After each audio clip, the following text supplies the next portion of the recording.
and welcome to the Turn In podcast. It's season 3, episode 27, with a European feel tonight as the Lily Whites draw 0-0 with the Magpies in a very, very warm Gibraltar night. To go through this game, we have Gally. Gally, how are you, pal? Not too bad. Back from Dáil Éireann, but I'm not too bad. we'll get all the gossip on everything from your hearing and find out how that went. And we'll also have Niall Newbury joining us very shortly as well, live from Gibraltar in the sun. Probably enjoying the heat now. Probably at the time, probably not a whole lot. Absolutely.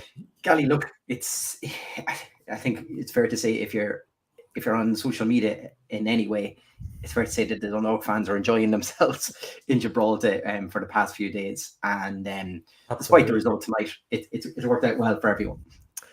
Yeah, look, I think, I don't think we're going to see a situation where people are going to be giving out. I mean, look, you've gone over the heat to play the factor. I don't think you're going to get a situation where people are going on social media saying, "Oh, I spent such and such on this trip, but I spent such and such." Yeah. I think that kind of you knew what you were in for. You're always going to get a tough game. It's always going to be one of those sticky wickets. But yeah, look, I even debated going myself. I hadn't so much coming up in the next couple of weeks, but it's a fantastic chance to go out as fans. I didn't realise how many of them were there. I seen the snapshot of the video at the end. It must be from Gav or whoever's doing the media today. But look, fantastic to go out and have somewhere that the lads can and ladies can access somewhere so simply as well. I know there's a bit of a double-edged sword when you've got to fly over or you can't land straight in, but I mean it looked like an absolute.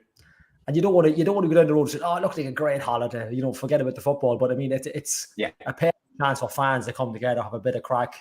Yeah, you're right. Going by the social media, I seen Danny O'Connell's Twitter last night. I seen a couple of them. It's karaoke last night in the bar, but yeah, look, I mean, you didn't want to put a downer on it by not coming away with something, and they have. And it looked like a great trip. And it going, but even the Dundalk FC socials as well. The lad, albeit the injuries to Wardy and stuff is a bit of a nightmare, but yeah, look, it seemed to be an all-round kind of a decent few days away, and especially in that heat, that looked ridiculously warm. It was like an oven. Yeah, and I suppose just to turn straight away then to football matters, I think when we previewed this previous talking to Kieran Callan on it, we mentioned the most important thing here is just keep this tie alive. Yeah, because we didn't know what way the heat was going to be. We didn't know what way their team was going to be, considering they're in pre-season, so many new players in. The important thing was to have a tie alive to come back and play here, whether that was a draw or we could sneak a small win or something in it. Turned out draw was the way. Look, I think that keeps the tie completely open for us.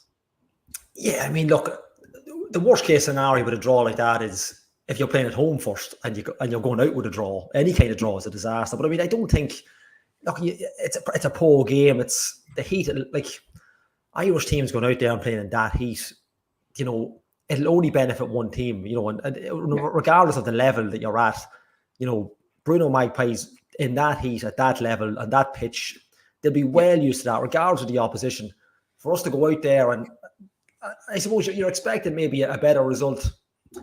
I wouldn't be too annoyed about it. I mean, yeah, would you like to see 1 or 2 goals? Would you like to see the game put to bed early? Yeah, but without getting too ahead of ourselves, I fully expect us to take that home, ready to go next week and put it to bed really, really early. I listened to some of the commentary in the second half as well. I'd switch over off the line, but we seem to be well in it.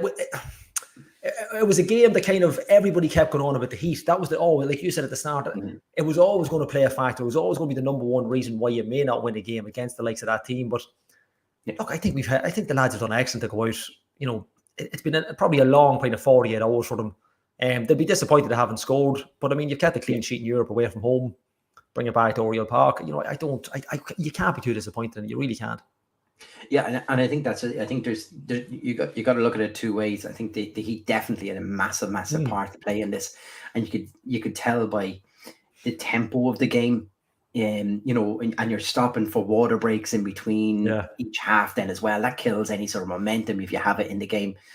As the game wore on, I mean, like second half and 7 minutes of added time, which probably tells you everything you need to know about what way they were playing. They were playing. I think the ref was probably running out of yellow cards for their bench at one stage. He was just giving it to everybody because like they were trying everything. Ball boys were disappearing, boys were coming back, depending on what way they wanted to play. But look, you have to expect that as well.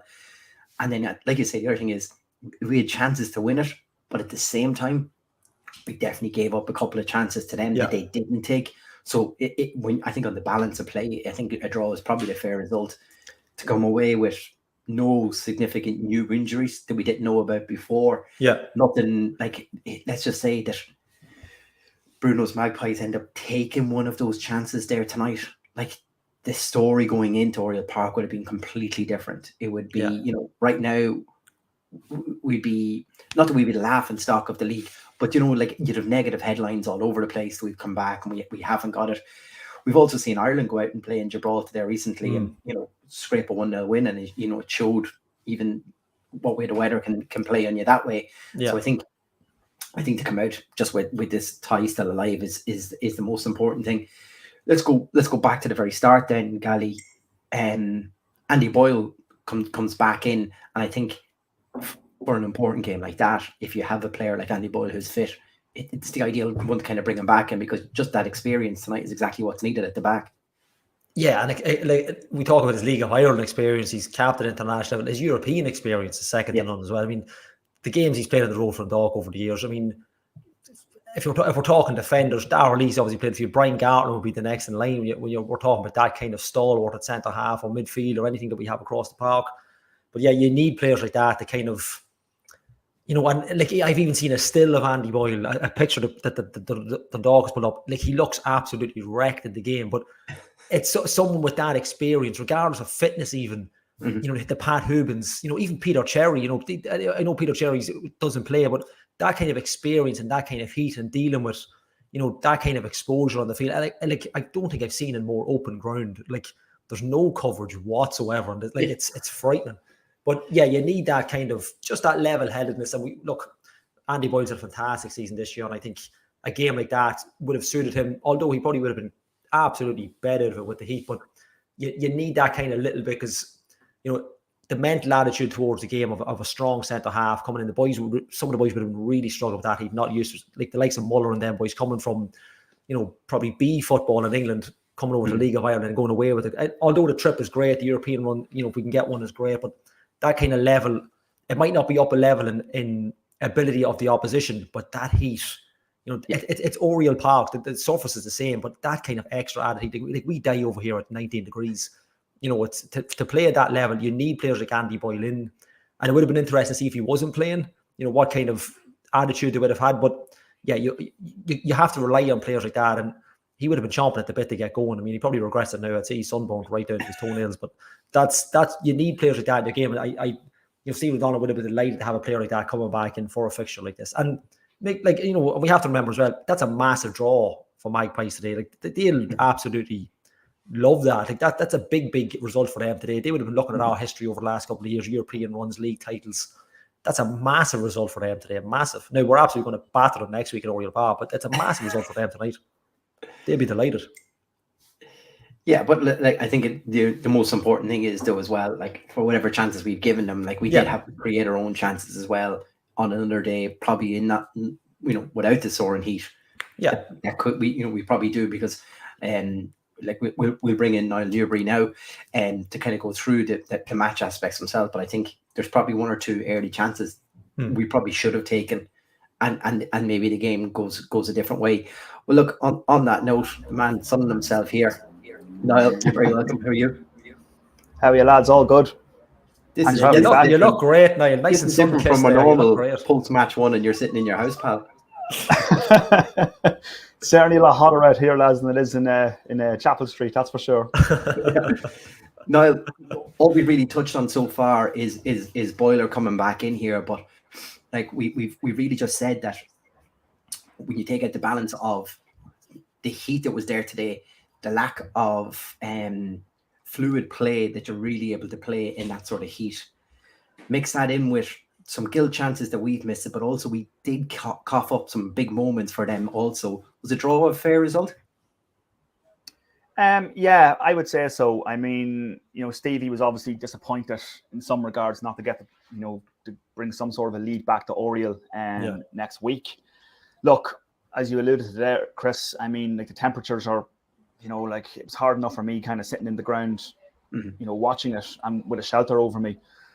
to play in that for 90 minutes, I'm sure it's very hard to get any sort of tempo to any performance. And I do get the impression that, like, today's game is probably just a must not lose sort of game. I know people will say, look, a team from Gibraltar, a League of Ireland side, should be putting these away. But as you saw, like, Dundalk had chances. I thought Dundalk started reasonably well, looked reasonably comfortable. But then you could see Magpies sort of coming back into the game, and like they had their chances too. I mean, they were very plucky, and it was they could have easily had a couple of goals themselves. I mean, it was just one of those games where I think, just coming back to Dundalk with any kind of scoreline next week probably has to be seen as a positive, even if it doesn't look so good on paper. Yeah, look, like I said, there probably gilt-edged chances. We just say in the first half, probably Dundalk had the better opportunities. I'm thinking Yili Coco's header earlier on, he's got time, he plants that, it just drifts wide of the post. He probably got too good of a connection, if that makes sense. You're probably looking for a small little glance on it. He kind of leans in so much that the power he adds to it takes it away from goal rather than letting the cross from Davis kind of bring it towards goal for him. And then the other big one, of course, Niall, before we even get into that, the next big one is the double save, isn't it? From O'Kane and then Kelly. That was the big moment for us in this one. It is, yeah, it is. I mean, like, that was a real chance for Dundalk to sort of, like, I don't know how the goalkeepers managed to do it. I mean, he's made the initial save from Ryan O'Kane. Ryan had sort of burst into the box. I think he skinned two Magpies players and forced a save out of the goalkeeper. And then to follow up, you look at Kelly, for all the world, you think he's going to bury it, give us a 1-0 goal, a 1-0 lead in the first half. We'll go from there. But no, it's another save or a block of some description. And I mean, there was a few of them. You obviously alluded to Yili Coco's header as well. It was a brilliant cross put into the box. Free header. Like, we had our chances to get to bring a win back to Ireland next week. But at the same time, I'm sure you'll talk about it. Magpies had their chances as well, and we had a few close calls and definitely a few scary moments, which we probably just about avoided. Look, although possession-wise we probably dominated the game, probably had just about the better chances, particularly in the first half. We didn't create so much in the second, I felt. The heat started to take its toll, I think, on the players at that stage. But I think overall a draw is probably a fair result, a fair reflection on the game. I mean, Dundalk could have easily found themselves behind in the second half, which could have been a potentially very, with the great respect to Magpies, we could have been looking at a very, very sort of embarrassing sort of result tonight. So we've kind of avoided that. They were a plucky side. They were difficult to play against. Those conditions are never easy. The artificial pitch, wasn't watered either. I mean, I can't even imagine the heat that's been generated off that surface. Just one of those games we kind of needed to get out of there with some kind of result. You'd absolutely, I think, based on what we've seen today, lads, you'd absolutely 100% fancy Dundalk to finish the job now in Oriel Park next Thursday. Mm-hmm. I think even if they had, for all the chances that Magpies had, even if they had nicked the goal, and even if we got one back, that would have been really, like, even just to concede a goal, that probably would have been really embarrassing. Like, it would have been really.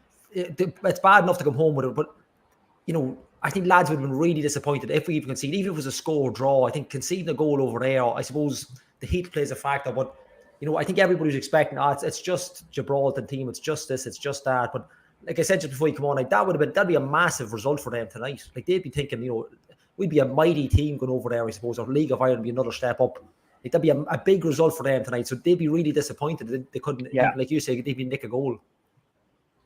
Absolutely, yeah. I mean, like, got talking to a couple of their supporters as well. I mean, during the game, who were just beside me in the main stand. I mean, like, there was definitely a feeling that, there was something on for Magpies. And I mean, it would have been a very historic result, obviously, to beat Crusaders last season. But I think, a League of Ireland would be a level up from that. And I think beating a League of Ireland side, Dundalk, as we know, got to the Europa League group stages twice. It would have been quite a scalp for a team that finished third in Gibraltar. But that being said, I mean, I spoke to Stephen O'Donnell and Louis Annesley at the team hotel yesterday, and Louis in particular, was referencing just how Gibraltar in football has kind of improved. You see that with the national team, how difficult it was for Ireland to break them down recently at the Aviva Stadium. Lincoln Red Imps, there just on Tuesday, the day I arrived, Qarabag needed 2 late goals to get a result against them. They were beating Qarabag for most of that game. Qarabag, as we know ourselves from a few years back, are a very, very, very decent European side with a lot of pedigree. And also, last season or the season before, I think Lincoln Red Imps, got themselves to the Europa Conference group stages. So, I mean, there is an improvement in Gibraltar football. I mean, it was never going to be, I don't think Stephen O'Donnell was constantly banging that drum. I mean, in the build-up to this game yesterday and even last week. I mean, that these boys aren't to be taken lightly. And I think that was definitely, we definitely got a real sort of sense of that today. Look, that being said, I think the game 7 days from now would be a totally different atmosphere. It'd be a totally different sort of environment, conditions.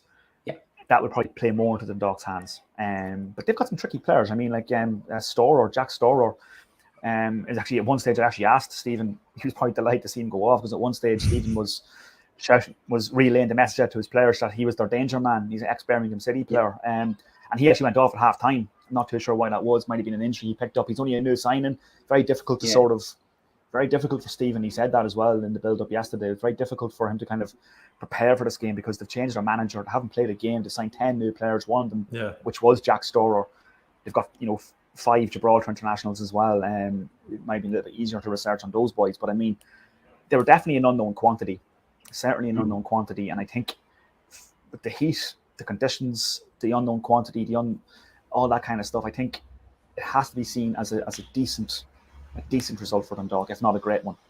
Yeah, Gally, just if you even go by what Niall's saying there, and then we take out the patterns of the match. So we think we've these big opportunities early in the first half, but probably the more as the second half wore on, you're probably looking at, there was a chance really that they could nip it. That's probably what their manager was hoping for: stay in the game, take a big opportunity when it came, and try our best for it. Probably just down to probably the heat was probably still a factor for them. I know it might not be as much, but it didn't lend itself to a good game of football in that sense. But if you're their manager, just don't concede early, stay in this game, and there'll be an opportunity there and try to take it. That had to be the game plan, and nearly worked today. Yeah, and that's what we probably would have come up against over the years, against so-called, the higher quality teams, because that's what we would be to them. And it's, in a way, it's nice going to games like that where you think, right, teams are, we're superior to them, and they feel the same way. And yeah, they would have absolutely, that's what I'm saying, they would have, that draw tonight would have given them massive hope for next week. Now, they're going to get some come down when they land at the Carrick Road and it's 7 degrees and raining next Thursday night.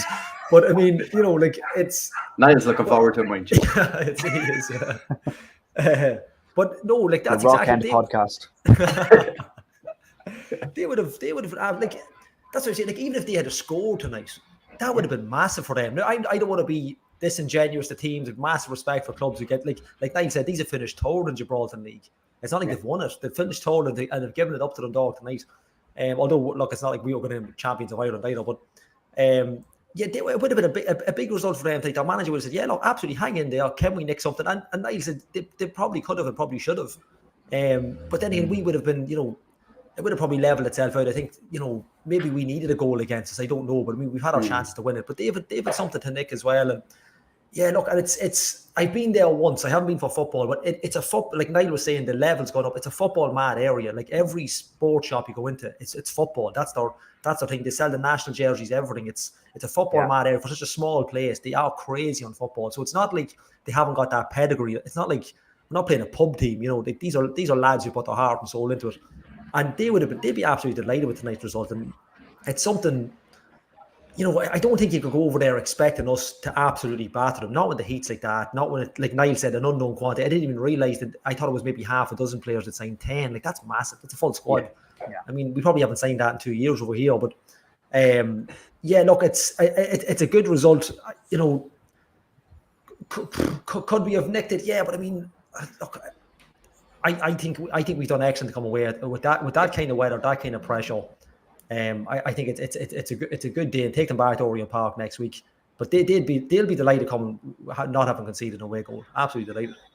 Yeah, Niall, for the hometown boy returning home, he was nearly made have egg on the face, because Liam Nash has that big chance. There's a little bit of indecision at the back from they're thinking maybe there's a flag coming up. I'm not too sure what was going on. And Liam Nash kind of runs in front of Ansley, and Shep comes out to see what he can do, and it's a big lob to the back post. It seemed to hang in the air for an eternity before finally bouncing wide. That was a big chance, wasn't it? It was a huge chance, and the crowd, who were just in the stand with me, the home crowd that is, certainly thought it was a goal. I mean, they were getting ready to celebrate. The players on the dugout were getting ready to celebrate. I mean, it was almost happening in slow motion. What a sucker punch that would have been for Dundalk as well. Liam Nash, of course, being an ex-Cork City, had a brief stint with Cork City back when Dundalk and Cork were toe-to-toe at once upon a time. But I mean, it was a real let-off for Dundalk, and it was one of a few, actually, because we alluded to that Nash chance. You take a Storer's chance in the first half where he rounds Shepherd, and then Darragh Lee, he just kind of hooks it off the line, hacks it off the line, or blocks it off the line. And Storer also missed the sitter. Now the flag may have gone up. I'll have to double check on that one, but Storer also missed the sitter just after our big chance in the first half as well. So Casciaro had a couple of chances too. Do you know what I mean? And the Gibraltar international. I mean, these were no mugs today. I mean, there were certainly no mugs, and I definitely I would echo pretty much everything that Andrew said there. I mean, it is such a small place here. It's an unusual little spot. It's probably one of the most unusual places I've been. But they are football. Football seems to be the sport here.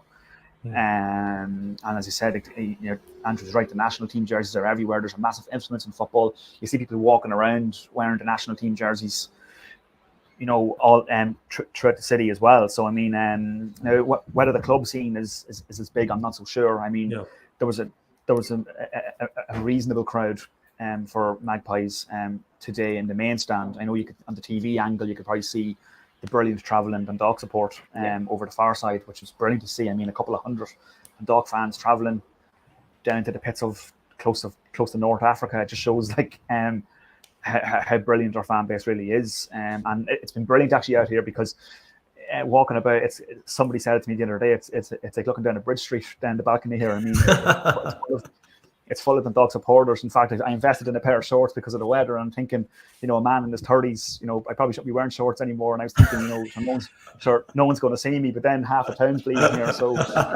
everyone's got a good look at me milk bottles anyway. So I won't live that one down, I'm sure.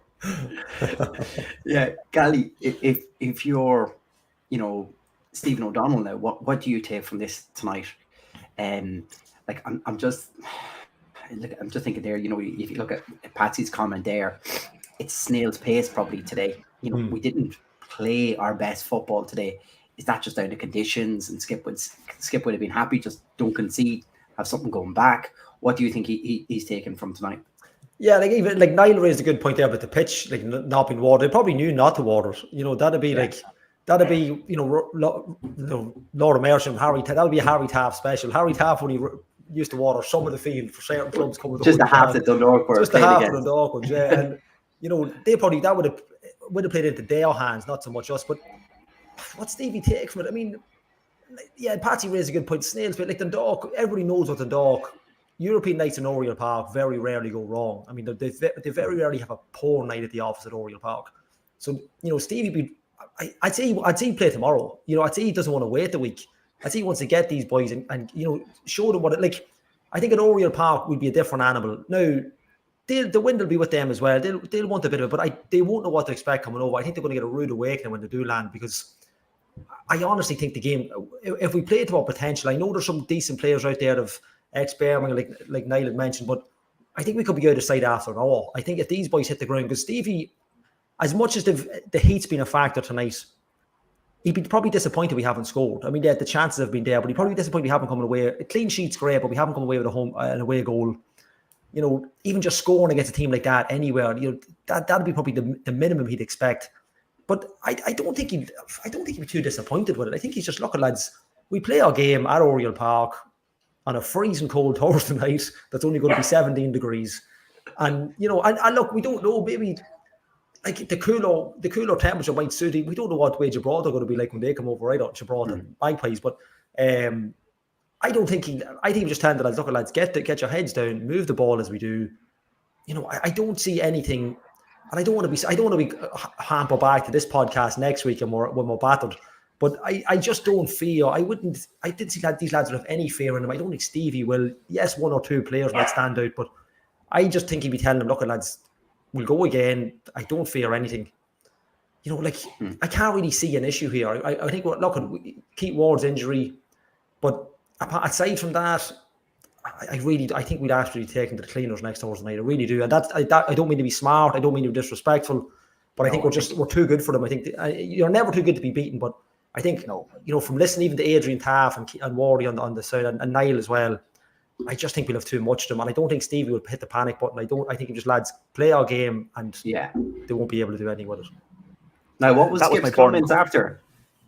Yeah, that was my burning question actually after the game when I was speaking to Stephen just there. I mean, I said, like, is there a disappointment that we haven't actually got over the line tonight? And look, he didn't appear overly disappointed. Naturally, you want to get a goal. You want to win every game you play, I'm sure. And Stephen will obviously give a political answer on that one. Anyway, what he said in the dressing room is probably another story, perhaps. But look, that was something I spoke to him yesterday as well when I sat down with him yesterday. Was just the sort of unknown and the sense of the unknown with this Magpies team, in the sense that they have signed so many new players, they have a new head coach. I mean, I did ask him that, is there now a much greater feel of what these boys are all about? And he said, absolutely. I mean, like, that was probably the big takeaway from today's game, because how many times have we seen European matches where the two legs are completely different? Yeah. It's more often the case, especially in these early rounds. I mean, it's more often the case than not. So, I mean, I think we'll have a much better idea, a much broader idea of what these boys are all about. I don't think there's necessarily anything to fear. Look, if Magpies had got a goal tonight, it would have been our own downfall. Yeah. It would have been down to defensive lapses, which unfortunately has been a feature throughout the League of Ireland season as well.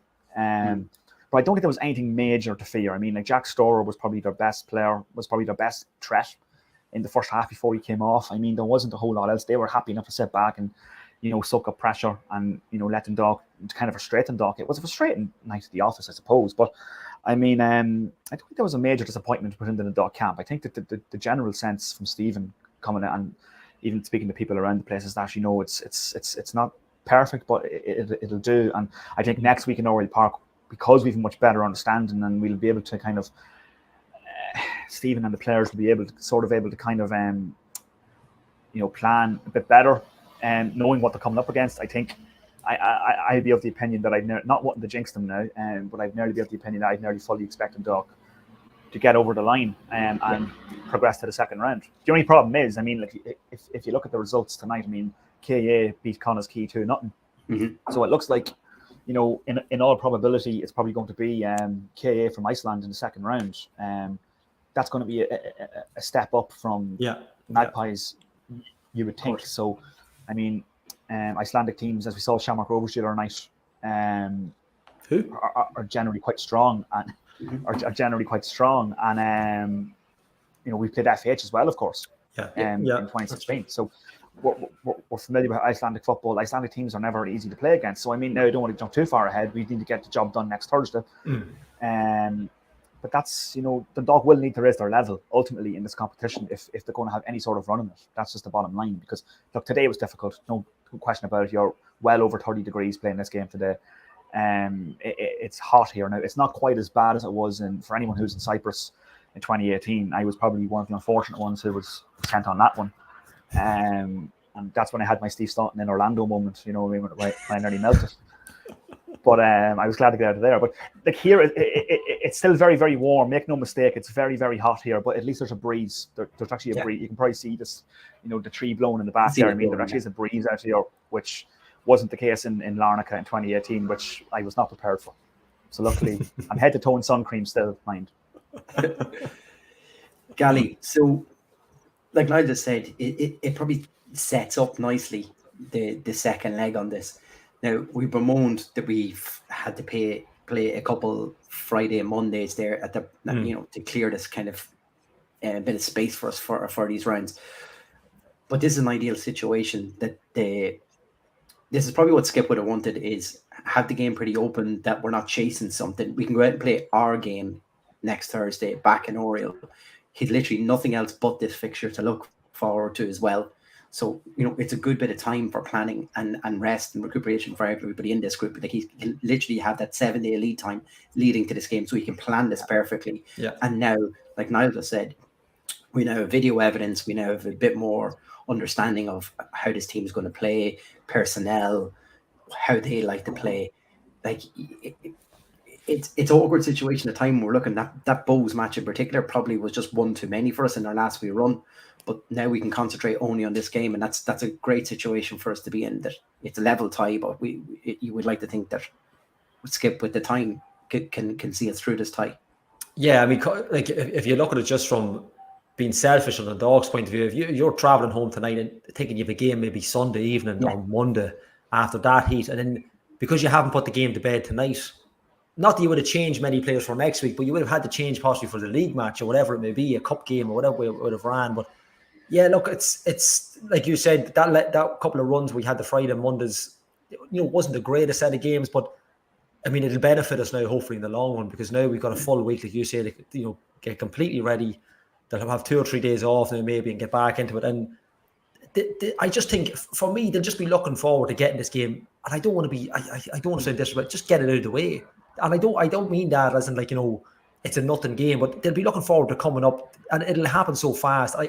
I almost think, and I know Niall's saying we're thinking about the Iceland game, but in their minds, they might be as well. Even at the back of the head, you don't want it to affect next Thursday night, but they will be thinking, and why not? Let's think a little bit far ahead. Not too far, not too crazy, but, I don't know if that's harsh on the Welsh team either, but, I mean, they're not out of it yet. But, no, I think the week off will do them well.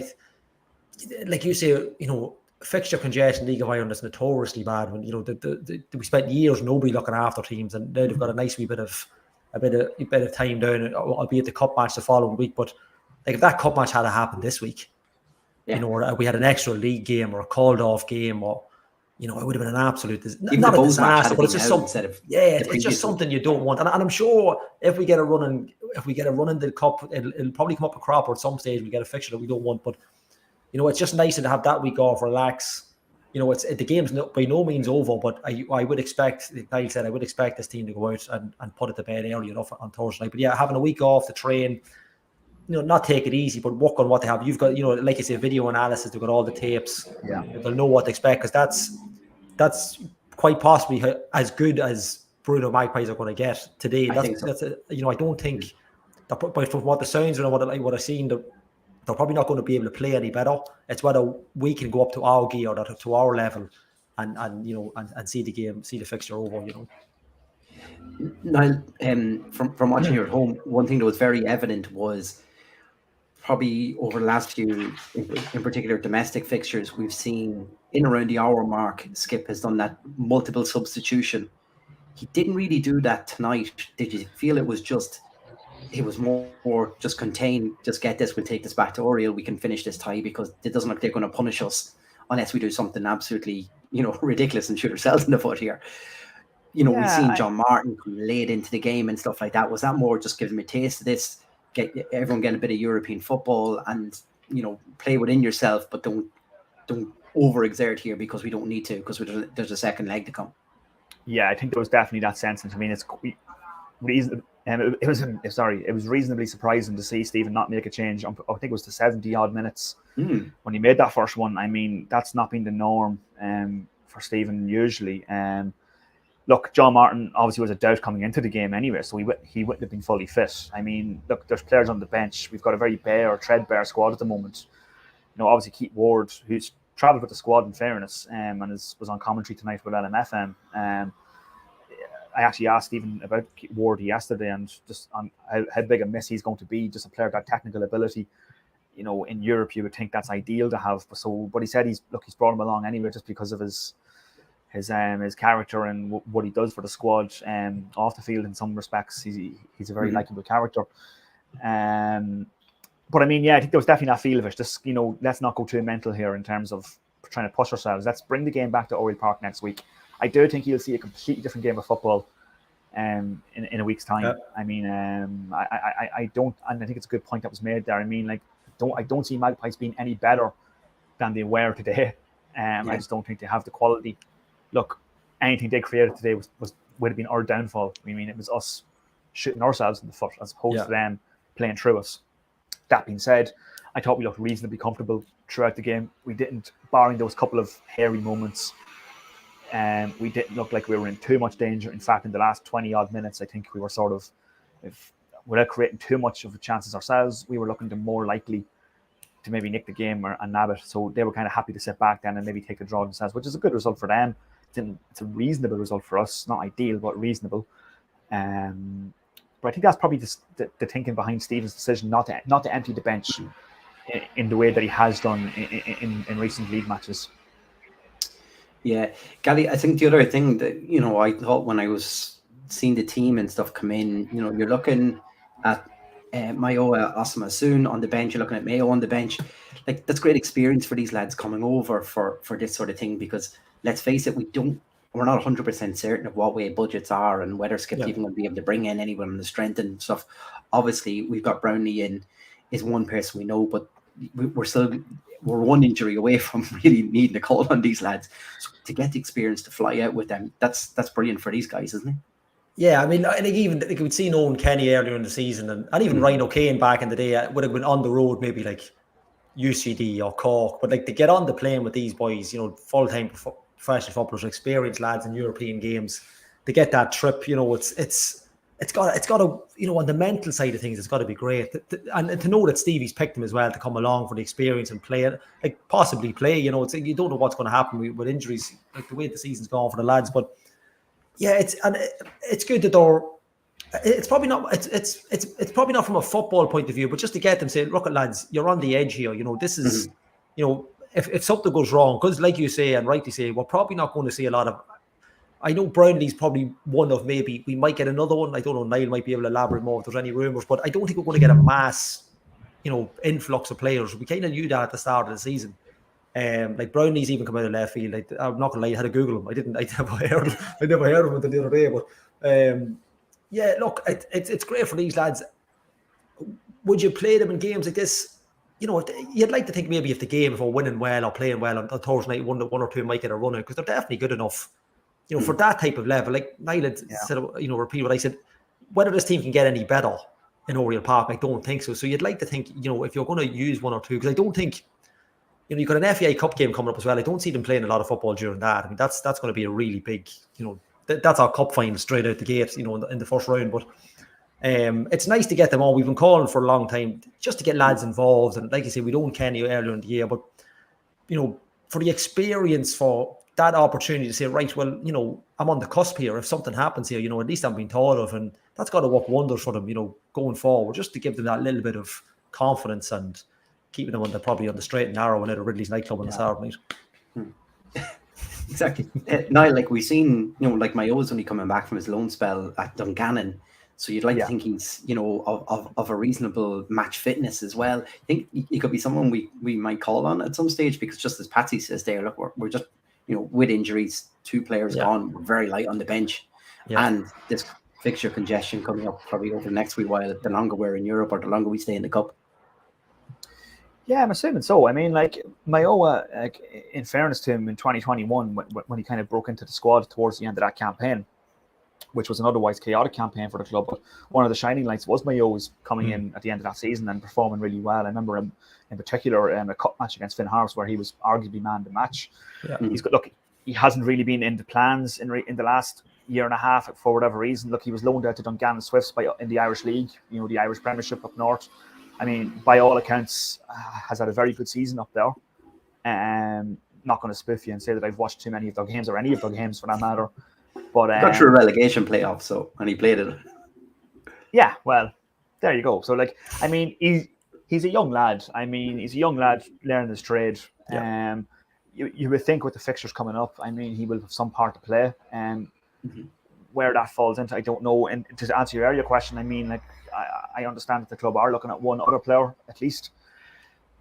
No guarantees of that happening. But I mean, it could possibly be a player, maybe I think the news of Keith Ward's injury, which looks like Keith Ward's unfortunately out for the long haul, which is a real blow to Dundalk, I think, because I think Keith Ward, in fairness, has arguably been Stephen's shrewdest signing since he's come in as manager. I think a lot of us kind of raised eyebrows when Wardy came back for a third spell, but I mean, when you take the game against Shamrock Rovers recently, just what he gives you, I mean, such a shrewd signing for Stephen Connell to make. And I think it's a real blow, especially with European football. I just really felt that his technical ability would be a real asset in Europe. So it's a real blow that he's looks like he's out for the foreseeable, possibly the season.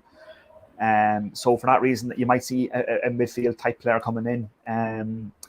Look, it's going to be the English market again, the UK market. If that is the case, there's nothing really available in Ireland that you can get this time of the year, and so it will be an English signing, I imagine, or a UK signing rather. So let's see where that one goes. I mean, there's no guarantee it's going to happen at all, but Dundalk naturally are looking at, you know, one or two options with a view to bringing in one of them. Maybe is my best understanding of it. Right, we'll that's a turn end exclusive. We'll put that down as an exclusive. Look, moving on to other matters, and Niall, you can get a front row seat on a report on this one. Something that might have been slightly lost in everything that was happening over the past few days in around football, of course. So originally we had the motion put forward by the FAI to look for 864 million's worth of funding. That's a request from the FAI that obviously has to be brought to government, and this week, mostly backed by Aidan O'Riordan, we've seen the Labour Party actually bring that to government and look for cross-party support. Someone who was there can give us a report. Niall, me and you can just sit back here and relax, and Gally can tell us all about this. Gally, look, you were invited to Dáil Éireann, and I suppose tell us about what you got as a feeling there from the representatives in the room, what their thinking was, where, how much interest and how much knowledge, I suppose, as well as the other thing. Yeah, it was me, Dan McDonald, and Niall Quinn. That was the kind of the gantry. It's the carpet in Dáil Éireann is absolutely immaculate. I don't know what Hoover they're using. It's incredible. No, but I found it. I could have sat there all day. No joke. Like, listen, I found it fascinating. Like when you hear the kind of the debate, and it was a debate. Obviously, I don't think there wasn't much conflict in it, but there was a couple of questions raised. But it was a fascinating. Aidan O'Riordan's speech was fantastic, and I'm in no way affiliated with any political party. Not that I never have been, but his speech was amazing, and it subsequently turned his father passed away this morning as well, which is a real sad thing as well. But a fascinating speech, a fascinating debate. Little facts, little things like, little numbers being thrown out where there's only kind of 38% of girls retained once they hit over the age of 13. It's little things like that. I'm not just talking about girls football, just talking about in general. But obviously, my ears were pricked when it came to the all-girls side of things. 55% of clubs not having facilities. Basic facilities. The first thing is, Chris, first thing we did in the pawn shop before we even cut the grass was put toilets in, because we knew that was the pinnacle. That's what we needed. Like, we didn't mark a pitch, didn't cut a grass, but it's vital that I know that it's off the back of the World Cup. There's a lot of World Cup talk and well wishes to Katie McCabe and Denise O'Sullivan, all these girls, and Courtney Brosnan, but what drove it for me was the will of all the parties. So now it was a pretty poor turnout, probably 12. I think Dan McDonald said 12, 13 TDs, which isn't great. But there seemed to be just a united kind of front on it that it's the benefit of everyone. They're not going to get the money they're probably asked. It's a high quote they're looking for, and you're not going to get that kind of money. But it was so driven. I mean, League of Ireland did come up, but it seemed to be more. There seemed to be definitely for me more emphasis on the grassroots. A lot of clubs there. I don't remember the club's name. A club from Cork, a couple of girls won a couple of titles. These were kids, fascinated by people talking about them, and it's a real kind of. It's nice, and I don't mean to be saying ill of other. The GEA came up in hurling, and I understand that side of it. That's more probably community based, and I think everybody admits that the GEA is probably more of a community driven, hub. But it was nice just that soccer took kind of the forefront of everything that day. And I know Dan McDonald tweeting with it, but I just found it. I think it's going to go down as a massive day for soccer in the country. I really do. I don't think it can be underestimated. That bill, that motion, that private member's motion, I think it's going to go down. It's going to be written in the history book. It's going to be a massive, massive day for football in this country, I think. And it's a credit to everybody involved, everybody getting on board with it. I found it really, really interesting, because you see it there in playing day, people talking, the passion, the connection. Most TDs have a connection with a club. I know some of them jump on the bandwagon when the elections come around, but there was genuine connections there with clubs. Jed Nash, the Labour Party, had been connected with the Draw as a youth footballer, and little stories, playing with Ian Hart and stuff like that. And there's all that connections go along, and I found it. I think it's going to be a pivotal day for Irish soccer. League of Ireland a lot from the top there. I think it's, and they keep what struck me was they kept emphasising the change. So, they kind of obviously subtly mentioned John Delaney era. And look, it was mentioned John done great work for certain areas and pitches and stuff.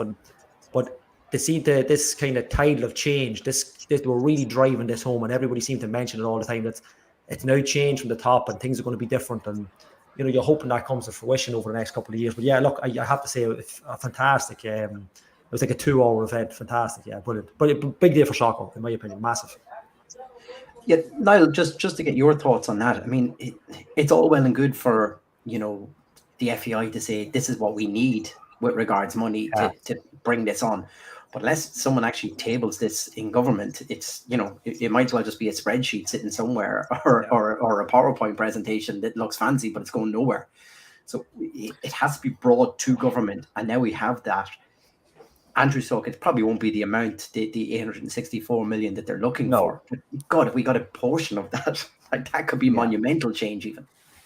Well, even a fraction of that would be more than what's probably ever been put into football in Ireland, to be honest with you. I mean, like, look, I've kind of missed the boat on this one. I've been away. I haven't been keeping track of too much back home at the moment. But I mean, look, I've heard bits and bobs from it. I mean, it sounds like a really interesting thing.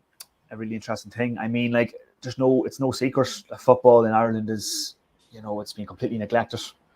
I mean, if you only have to look at our own football ground in Dundalk, Oriel Park, just to see, like it's kind of staggering to think that, Dundalk, who are the most successful provincial club in the country, and the most successful club since the league was split in two in 1985, have a ground that's literally crumbling from underneath it, like, at the moment, and have had 2 Europa League group stages in the middle of that. I mean, like, football, and even at grassroots youth level, I mean, there's been no investment really at all put into football, and I think now, I mean, there's obviously a real push recently, and a lot of talk at a higher level in terms of how we're going to change this, how we're going to rectify this, and how we're going to make football here a better product for the long haul, because we have to. I mean, like, you have to, like, you look at the national team, not denigrating, the lads playing on the national team who are, good, honest lads trying their best, but I mean,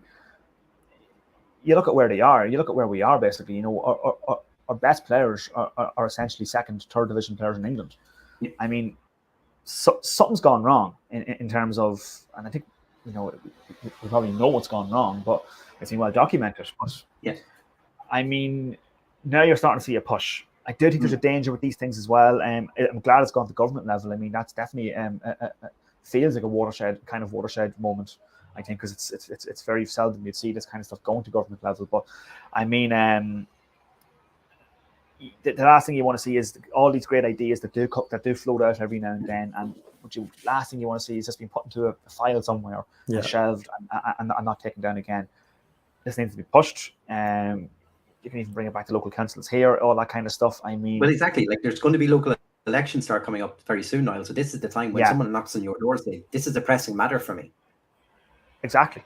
I think all Dundalk supporters, particularly, need to ask this as well. I mean, like, not denigrating what the GAA have done. I mean, they've got their stadium. They're doing what they need to do. You know what I mean? I'm not going to slate that. I mean, it is what it is.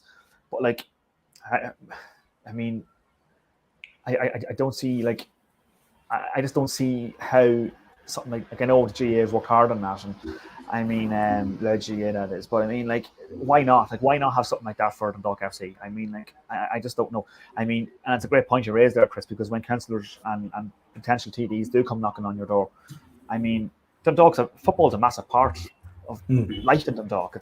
You only have to be in this city at the moment, or in this microstate, if you like, at the moment, and see it full of Dundalk jerseys. I mean, we're literally a stone's throw from North Africa. I can see Morocco this morning from the top of the rock. Like, I mean, and yet the place is full of Dundalk jerseys walking around. It just shows you how important the football club is to this town. And it's I'm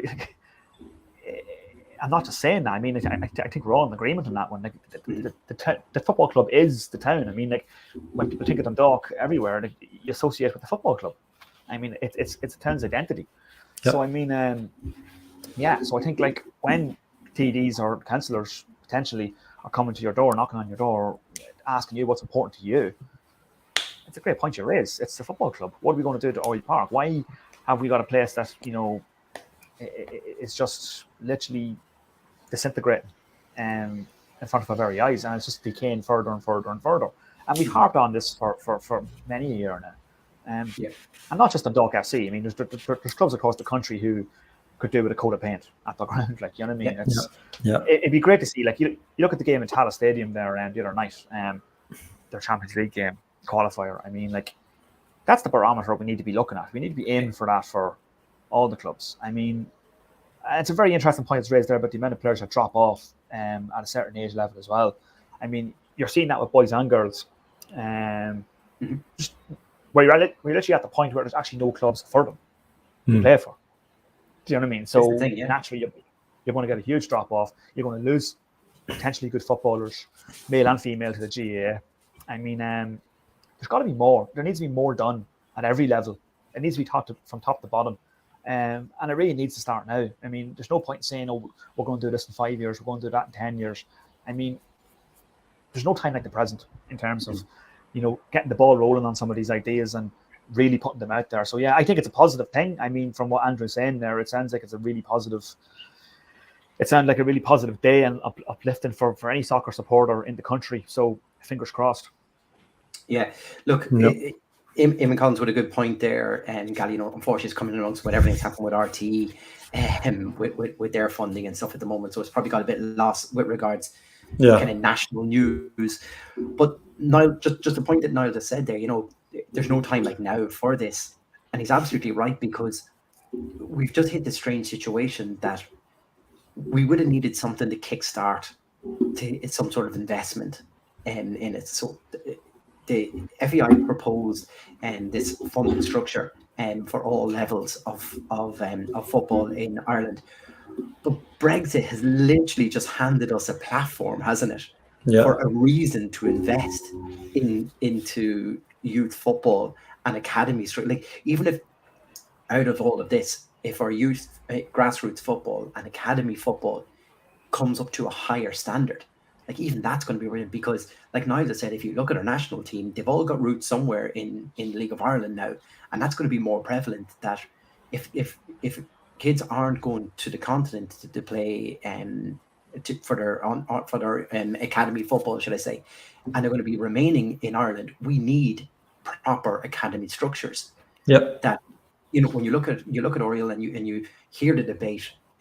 Like, I believe Martin Connolly had previously stated at a Labour event that the problem with Oriel Park is, you know, if we get rid of our pitch, there's 7 different teams need to play on this. So that's the academy structure needs to have adequate facilities to allow all these teams to be able to play somewhere in around the Dundalk region to represent Dundalk. And you think, if we're trying to move to a senior women's team down the line, that's going to be another team in there. Could there be more levels of youth structure in there as well, more teams into a national league? We don't know. This is the time for investment. We do it now because we can have really good talent, and that's going to attract better coaching and more coaches coming in. I mean, I don't think, like, you look at every time our, you know, pro license comes up here, just guys from the UK come over here to do their pro license. So it's very well regarded, isn't it? Yeah, and I think ourselves, I remember, I can't remember who had done the interview, but ourselves in Scotland, at the end, the badges seem to be really popular, is probably just the best way of putting it. I don't know if it's easier to get on. I don't know the infrastructure or but people seem to lean towards it. Obviously, when you go to the English one, it's obviously inundated and, you know, the thousands, but it seems to be a really popular situation. Yeah, but just to go back on your point of, it's like a culmination of, you know, we've looked at over the last couple of years, even if you go back to COVID, you know, the League of Ireland stream, the Women's National League is going to run off that as well. And that's all benefited to the popularity. And then you see all of a sudden, it's not coincidence, all of a sudden we're at our first World Cup and the Women's World Cup next week.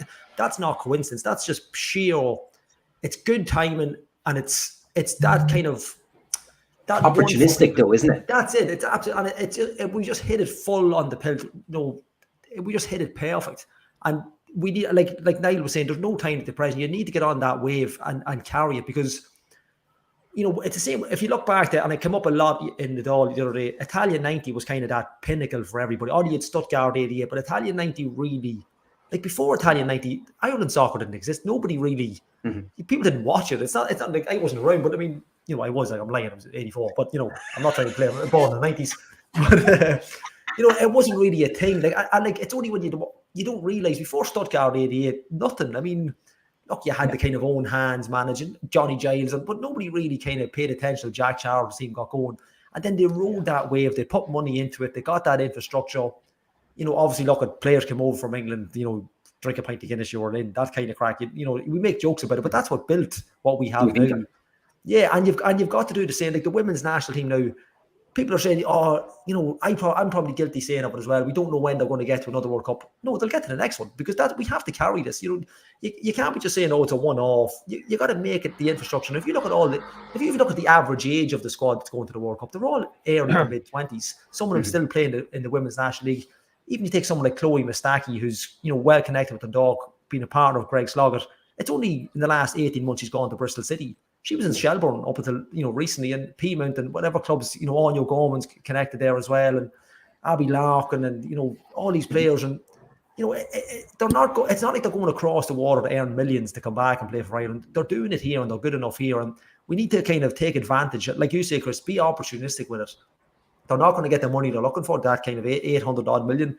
But I mean, let's get a little snippet at it, and let's kind of get every 200 million makes a massive impact. Massive. Like the next 2 weeks. Like for girls soccer in particular, and I know I'm biased towards the girls, but the next 2 or 3 weeks for girls soccer is the biggest chance there's ever been to get kids involved in football. Like ourselves, yourself, because we have a camp on, other clubs have camps on. It's the perfect time to get everybody involved. Like I remember when we played football, we watched the boys at the USA '94. As soon as the game's over, you're out in the green, out in your green area playing football with the ball. That's what you want to see kids doing. They do it in Fatima. Kids have always done it in Fatima, in fairness to them, right where I grew up. You see it in Green Acres, you see it everywhere. And we're having a Moby, footballers everywhere. And you need to take advantage of it when it's there. And it needs to be done on a national level. And for me, like I said, that debate the other day, that motion, members' motion, I think we look back at it, not to put tongue in cheek, but that Reeling in the Years program, that's going to be on that in a couple of years. It's going to be on it for 2023, that this was done in the Dáil. It was everybody. It got the backing of everybody. Real. I don't mean proper politicians, but Mike. Like there was people that you'd see, like Brendan Howland was there yesterday. Niall Quinn was backing it. The real top class. People of stature in Ireland and politics and sport. It's going to be massive. And like Niall says, you need to take advantage of it. There's no time like the present. Look, we've been harping on about it for years, blue in the face talking about kids soccer and grassroots football, but now I think it's finally come to the fore, and they absolutely have to take advantage of it. Absolutely opportunistic. It's the perfect word for it. Yeah. Now you've mentioned KA earlier on. Iceland, they had this opportunity go back 10 years ago, and they decided to change the whole infrastructure of how Icelandic football was going to be represented going forward. That ended up in them getting to a World Cup. Was that quarterfinal or something? They got to a semi-final nearly. Done really well in the European Championships as well. The European Championships too. Yeah. So, and now you look at how strong the Icelandic teams are in European competition. That can't be any coincidence either. Yeah, I mean, Iceland's a great example. I mean, like, perfect example. Yeah, Iceland's a great example. I mean, like a country that again wouldn't have been renowned for its football. I mean, invested into the game, and it ultimately yielded a very memorable European Championships run in 2016, and then a first World Cup in 2018. And even the club sides have improved. I mean, like you look at Tuesday night, Shamrock Rovers are so-called pride and joy. Like I thought were played off the park. On Tuesday on their own patch. I mean, the Icelandic Breiðablik were very much deserved winners, and I'd fancy them to go on to the next round. It's also a warning for the Dundalk in potential round 2 of the Conference League against KA. But I mean, it just shows what can be done, and there's tons of examples. I mean, there's lots of Scandinavian nations. Norway is another one. You know what I mean? Just the infrastructure just improves. I mean, look at the stadiums in Norway. I mean, these aren't countries that are miles and miles ahead of Ireland in terms of football and what it means to the people in in those respective countries. I mean, like it can be done. It's just that money in this country just hasn't been. Yeah. I mean, it's not been fairly distributed. Let's just say, particularly when it comes to sports, and among other things, which is now well documented, of course. You only have to look at the recent RTE scandal to kind of look at that. I mean, it just shows where state or taxpayers' money has gone in this country. It's not ideal, and there's a lot of people who've always questioned this kind of stuff. But I mean, it's now really coming to the fore now, and I think now there's going to be a real push to maybe change where some of this goes. I mean, if we're paying taxes, I mean, it needs to be going.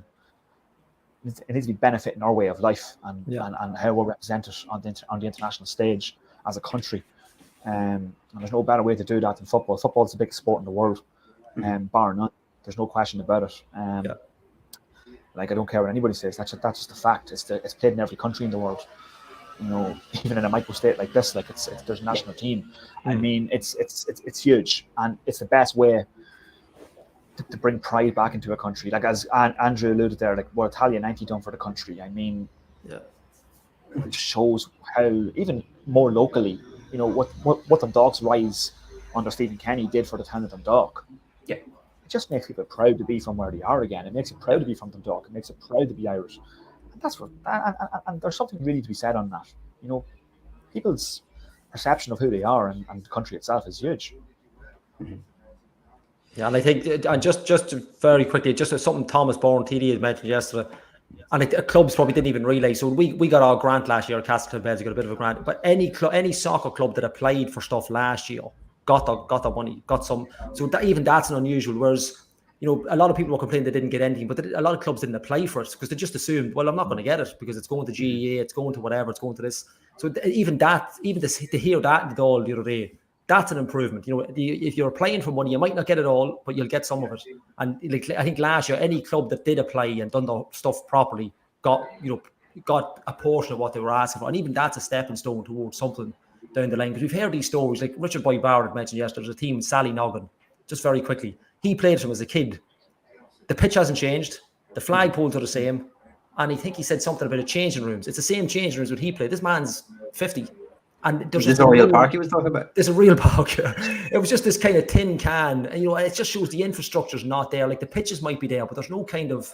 The big thing was toilets for girls, you know, changing facilities for girls. And, you know, it's simple things like that. It's only minute details. It doesn't take stadiums. You know, that's for League of Ireland, you know, investment. But simple little things. And look, I think that's where you got to start. And, you know, just to keep repeating what Niall said, there's no time at the present. You know, you've got to jump all over this next couple of weeks in Australia and New Zealand.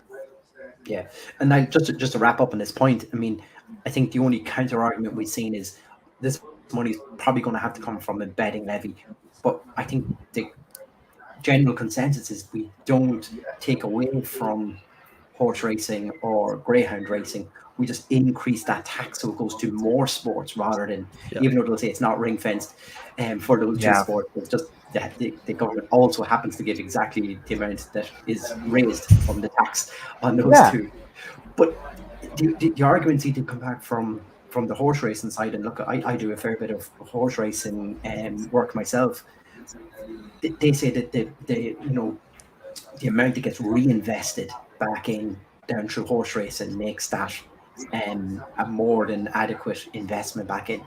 For me, if you invest in football, you're going to get that tenfold over. One, like, you've got the mental health side of it. You've got extra kids being able to play football. The physical side of that could have a knock-on effect to the HSC down the line. But then just also having better facilities and more people staying in sport for longer. Like that. I'm trying to think, what's the big transfers we've seen over the past while? Gavin Bazzuno and Matt Doherty, James Coleman. These players, like, imagine more of them and those Collins. And those buy-on clauses going back into League of Ireland clubs. Like, that could be a massive impact for the economy. Huge. I mean, it's huge. I mean, like, there's talent. Ireland's always been a country that's, you know, prided itself on sport and talent, and that applies to all sports, not just soccer or football. I mean, like, we're a real sporting nation. We take sport very seriously here on the ground level. And that's always been the way. I don't think that's ever changed, nor is ever going to change. People who, whether it's football, Gaelic, horse racing, rugby, whatever it is, you'll find in Ireland, like the supporters of those particular sports take it very seriously, and I mean they're very passionate about it, regardless of the facilities. I mean, look at League of Ireland is probably a great example of it. I mean, the facilities for the most part in the League of Ireland are substandard, mostly, and yet it doesn't stop the crowds. Like, look at the crowds in the League of Ireland, just how they've skyrocketed to the highest they've been certainly in my lifetime. I mean, like that's despite every game now being accessible on television. Yeah, which was, obviously with the introduction of LOI TV, every single game is accessible via television stream, and yet people thought, oh, is this going to make crowds even smaller? It's actually, crowds have gotten bigger despite that. So it just shows that the people in Ireland are very serious about sport. They're very serious about it. I mean, like, but you mentioned some of the names there, just the money that can generate. I mean, Premier League clubs, like, look at Evan Ferguson, 18 years of age, playing in the Premier League. Like, I don't know what I was doing at 18, but I wasn't doing what Evan Ferguson's doing, that's for sure. And let's put it that way. Nathan Collins, after breaking a transfer record to joining another Premiership club in England, Gavin Bassoon, okay, didn't have the best season with Southampton, but I mean, like, got relegated, but still such an exciting young talent. I mean, and there's more. I mean, there's more and more, and there's going to be more to come. Like, you look at the league at the moment. There's how many players in this League of Ireland right now are potentially going to be in the national team in 5, 6, 7 years? Do you know what I mean? There's so many, and even below that in underage levels. I mean, we've always, despite, and pardon my language, despite the shit that's been thrown at us as a sport, we've always continued to produce players and produce talent, and that's usually been despite of the powers that be, rather than because of them. And I think that's testament to the people who are involved at different levels of the game, who just doing thankless jobs in most cases, and we've kept ourselves above a certain point, but we're in danger of kind of slipping below that now. When you look at the national team, you look at other things. I mean, just to echo what's already been said, I think now is the time to sort of really look at this kind of stuff, and not just all sports. Like, there needs to be a more level playing field, essentially. Yeah, absolutely. On where this money's going. Yeah. Well, look, lads, I think we'll leave it at that tonight in a night where we're meant to talk about a 0-0 draw against Bruno's Magpies. We've kind of gone off on a tangent about the future of Irish football. But look, in a sense, there is a connection between it all, and in particular when you think of European football and the levels that different countries can play at. And I think this is where it all kind of ties into a lot of that. Yeah. Let's hope for something better coming on Thursday here. Just want to reiterate just kind of what the lads have kind of mentioned there today. Over the next few while, you're going to get politicians knocking on doors. This is clearly a conversation we should be having with a lot of them, and it could be a thing where they need to be further educated on the benefits of the local economy, possibly something like that. And if it is, have that conversation, I would say, with them. If not, point them in the direction of Oriel Park or any people like Andrew there, and any people that's involved in local football in this town as well, because they're the ones who will hopefully down the line reap the benefit to any sort of national change that we can do right now. But until then, look, we'll go on to Thursday. We hope for a much better result than we had tonight. Look, we're still well within this tie, and Skip would like to think we're well within ourselves to proceed further in this competition as well. Just want to say thanks to Gally and thanks to Niall for jumping on. Enjoy your pina colada or whatever you're doing now, Niall. And Jerry can hit the bar. He's pretending he has a cup of water there. He doesn't. No. It is. I just wanted to make a final point. If you're ever in Gibraltar, it's the first foreign country I've ever been to where I found Lions tea bags, Barry's tea bags, Tado, Tesco meal deals. Absolutely buzzing. Oh, you won't come home. I might have a couple of. I won't come home. I might have a couple of pints tonight. We'll see. We'll see how it goes, Andy. Well worth it, Niall. Well earned. I've got an image of Jerry Malone standing behind your phone or your laptop there in his in his shirt, ready to go out and hit the town now. The two of you. Oh, if Jerry was here, I'd say it'd be carnage, absolute carnage, if that man was allowed out of the country. Like. Well, look, thanks for that, Gally. Thanks as well, and thanks everyone for their contribution tonight. Until next Thursday, come on to town.